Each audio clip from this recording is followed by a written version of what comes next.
What's up, everybody? Welcome to DFS by the Numbers. These are my Draftkings MMA picks for UFC Vegas 39. Marina Rodriguez going against Mackenzie Dern. Getting this video out a couple days late, and good thing because we did lose a fight. We lost to Phil Hawes going against Deron Winn. That was a pretty important fight in terms of Draftkings. I think it was going to be nearly about 100% exposed to that fight. So that fight's off. That takes a big hit to the card that is already lacking quite a bit. We now have 9 fights. So 9-fight card should be an interesting slate. We'll talk about it. So before we get into it, if you guys can please leave a like on the video, subscribe to the channel if you have not already. I'll be going live Friday, 7 o'clock p.m. Eastern Time. Also Saturday, 1 hour prior to when the prelims start. I believe the prelims do start at 2 o'clock Eastern Time, so I'll be going live 1 o'clock p.m. Eastern Time on my channel there. So I say we get into it. We'll start with the fight doesn't go to decision lines. And number 1, we do have Romanov going against Vanderaa, and that is sitting at minus 400. Fight doesn't go to decision. This is a fight where the majority of my exposure on this card is going to come on the Romanov side, especially since losing Phil Hawes, who I believe was around 9,000. It makes me want to play Romanov even more. I can see myself being, nearly 100% exposed to this guy, especially on a 9-fight slate. It's really hard to, if he does win, it's really hard not seeing him on the optimal lineup. So I think Romanov, for me, not much Vanderaa. I mean, it's a heavyweight fight. He has a puncher's chance, but I just think it's a terrible matchup for him. Seeing Spivak take him down, I think Romanov can do the same here. So, minus 400, fight doesn't go to decision. I'm more on the Romanov side there.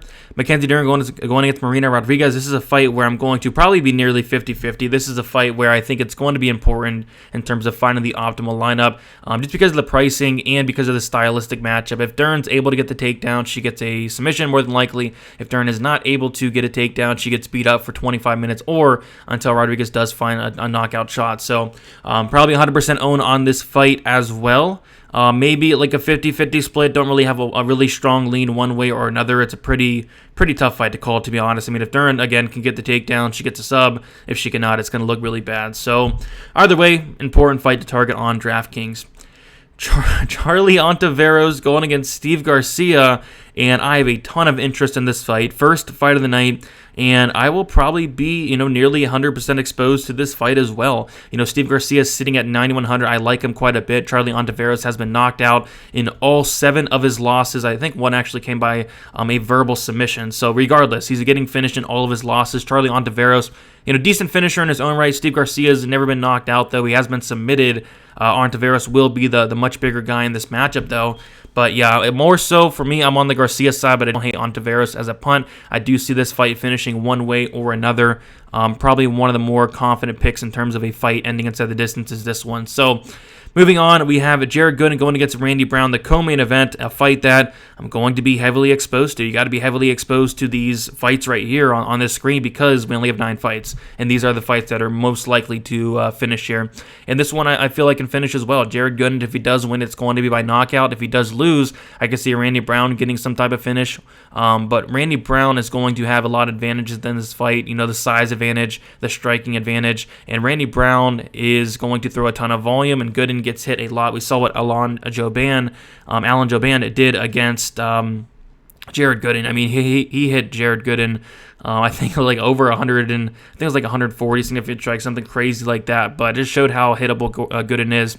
But with that said, Gooden is very durable. He's only been knocked out once in 24 fights. So maybe Brown can win a decision. 8,800 is not terrible, but I definitely see a finish in this fight one way or another. Either it's Gooden getting the knockout, or I can see Brown getting like a late finish as well, with a accumulation of damage, maybe like a late finish there. So another fight I don't mind targeting both sides. I think these 4 are all very important.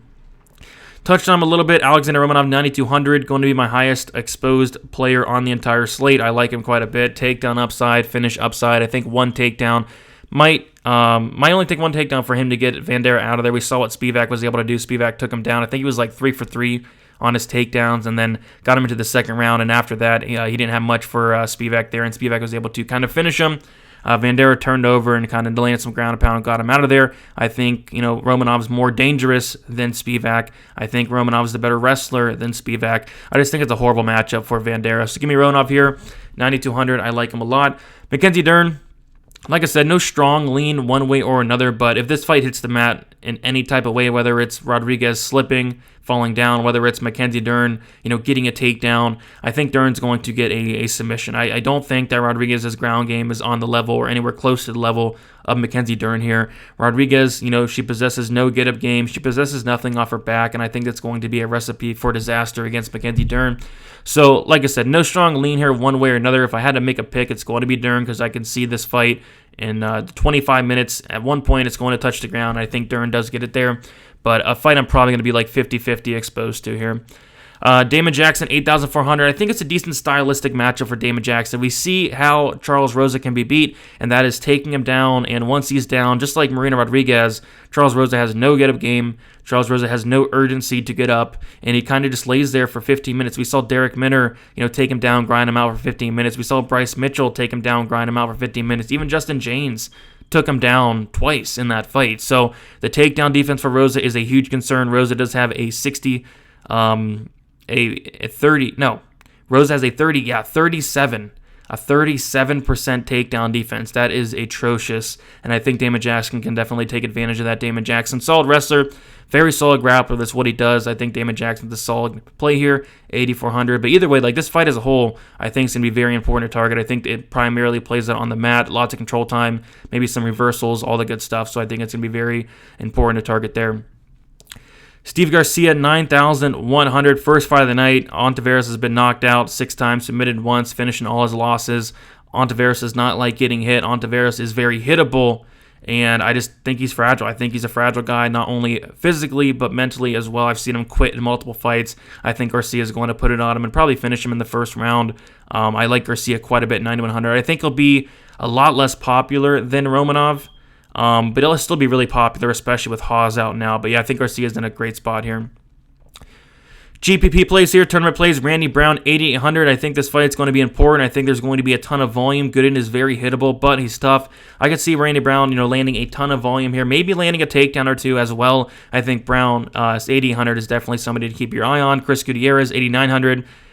Borderline fade for me, but it's a 9-fight slate, so we got to play these guys. And, I guess the scenario I could see where Chris Gutierrez finds the optimal lineup is a scenario where he gets multiple leg kick knockdowns, because that could very well happen. Maybe a leg kick TKO as well. I mean, Caleres is tough, though. Caleres is very, very tough. Caleres has never been knocked out. Caleres can take an absolute beating. That's my only concern. So if Gutierrez can land multiple knockdowns, I think that's a path to him finding the optimal lineup. But if not, if there's no knockdowns, Gutierrez isn't going to go for takedowns. He's not going to get control time.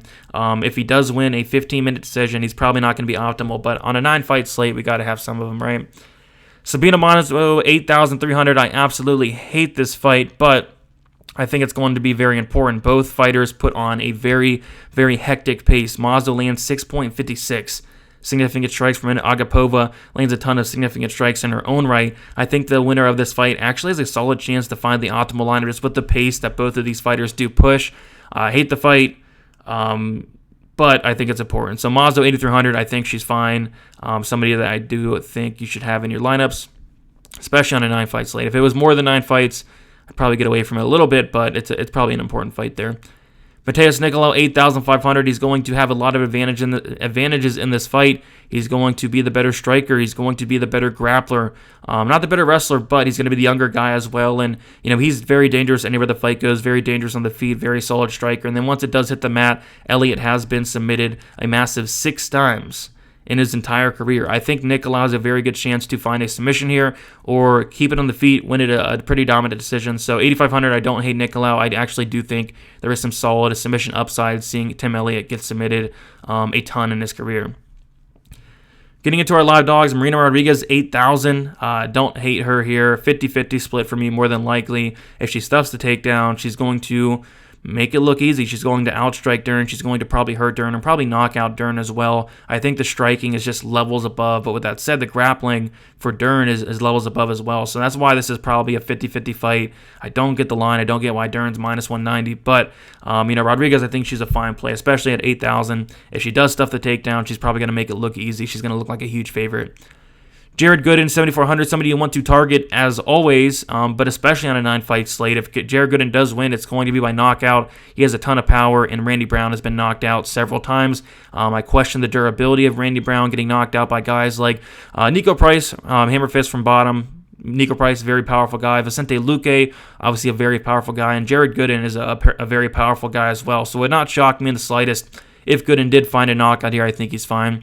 Tim Elliott, 7,700, not picking him to win, but if he does win, you got to expect a ton of takedowns. You got to expect a very hectic pace from Tim Elliott. He does land about 4 takedowns per 15 minutes. So if you can get on some takedowns, Mateus Nicola does have a 100% takedown defense, but if you can't get some takedowns, if he does win, you got to expect a pretty big score from Tim Elliott. Like, even in a loss, even if he loses and he does get, several takedowns, it could be enough on this slate, right? If Tim Elliott does lose, say he gets 5-6 takedowns, it could be enough. It could be enough if none of these other dogs win. So Tim Elliott, somebody that does stick out, 7,700. Maria Agapova, don't like it at all. She dropped the ball against Shannon Dobson, but I think she has a path to victory here with the takedowns. We've seen Mazo taken down several times. We've seen her stuck on her back. Agapova has a very solid ground game herself, and again, this fight just seems to be going to be pushed at a very hectic pace, a pace that's going to score well for the winner. So I think Agapova is interesting. Don't love it. Don't love this fight, but I think it's going to be important in terms of DraftKings this week. Getting to the pump play, Charlie Ontiveros, 7,100. He's going to be the bigger fighter. Steve Garcia is not the best fighter in the world, but, Ontiveros is very dangerous in his own right. I could see an Ontiveros finish early himself. Ontiveros only a 54% finish rate. Steve Garcia never knocked out. Again, just a bigger guy.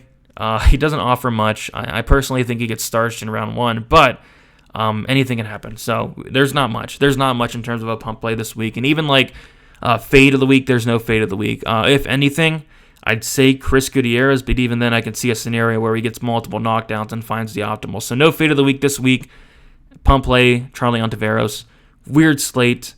Was very high on that Hawes and Win fight, so that sucks, but that's what we're working with this week. So it should be a fun 9 slate. Always a great time to become a member of the Patreon to see full access to my model. All the stats you need for each and every matchup. Uncle Weezy does the DraftKings stats, the FanDuel stats as well if you're interested in those. He also does the advanced stats, matchup table, all that good stuff. Shout out to Uncle Weezy. The premium projections also have lineup percentages, all that good stuff as well. You have the projected ownership, and then also the lineup optimizer that I implemented into my content about 2 months ago. I love it, saving me a lot of money. Hopefully it's helping you guys as well, save some money there. And then GPP lineup percentages, like I said, DraftKings article, access to Discord. The DraftKings article will be out tonight. 9-fight slate, going to be tough, but should be a fun card. Should be a fun card as long as it lasts. Wow. Wow. All right, so that's about it, guys. Good luck, and let's make some money. I don't know what it is, but it seems like the less fights there are, the more success I've been having personally. I've got multiple takedowns. I remember on that, I think it was Sakai Overeem, right? It was like a 7-fight card. I remember getting a takedown there. I remember, I think I stacked the main event and took that down, and it wasn't shared with many people. So, I seem to have more success the less fights there are. So I'm not complaining, but I know it's very unattractive to have only 9 fights on a slate. So that's about it, guys. Tune into the live stream Friday, 7 o'clock p.m. Eastern Time, Saturday, 1 hour prior to the prelims. Good luck for UFC Vegas 39.